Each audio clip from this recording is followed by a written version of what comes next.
ভাবছেন পুরো দুনিয়াটা কেউ এসে আপনার হাতের মুঠোয় দিয়ে যাবে? আচ্ছা, দিল না হয়, ধরে রাখতে পারবেন তো? কোনো কিছুই এমনি এমনি আসে না। কষ্ট ছাড়া কে কবে কি অর্জন করতে পেরেছে?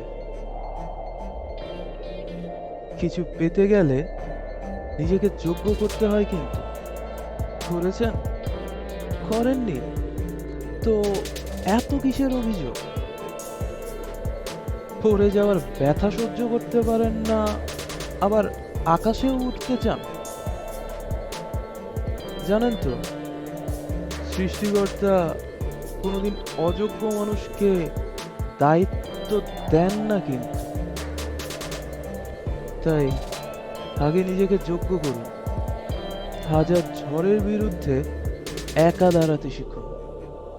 ওই ঈগল পাখিটার মতো হতে শিখুন, যে ঝড় বৃষ্টিতে আশ্রয় খুঁজে বেড়ায় না, নিজেকে এতটা উপরে নিয়ে যায় এই ঝড় তাকে ছুঁতেও পারে না। নিজেকে এতটা দৃঢ় করুন যেন পাহাড়ও আপনার পথ আটকাতে ভয় পায়।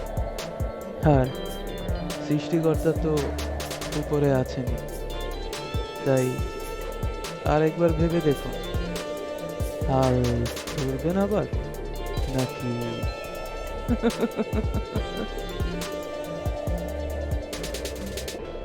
দুঃখ আমার সাথেই আছে, তবু দেখো দুঃখী আমি নই তো। ডাক দিয়ে যায় প্রণয় মেলা, এতেই নিহিত সুখ হয়তো। কিসের এত দুঃখ তোমার, সারাক্ষণ বসে বসে ভাবছো? পৃথিবীতে বলো বাঁচবে কদিন, সময়টা যে বড় অল্প। ভালো থাকবেন সবাই, নিজের প্রতি যত্ন নেবেন। ধন্যবাদ।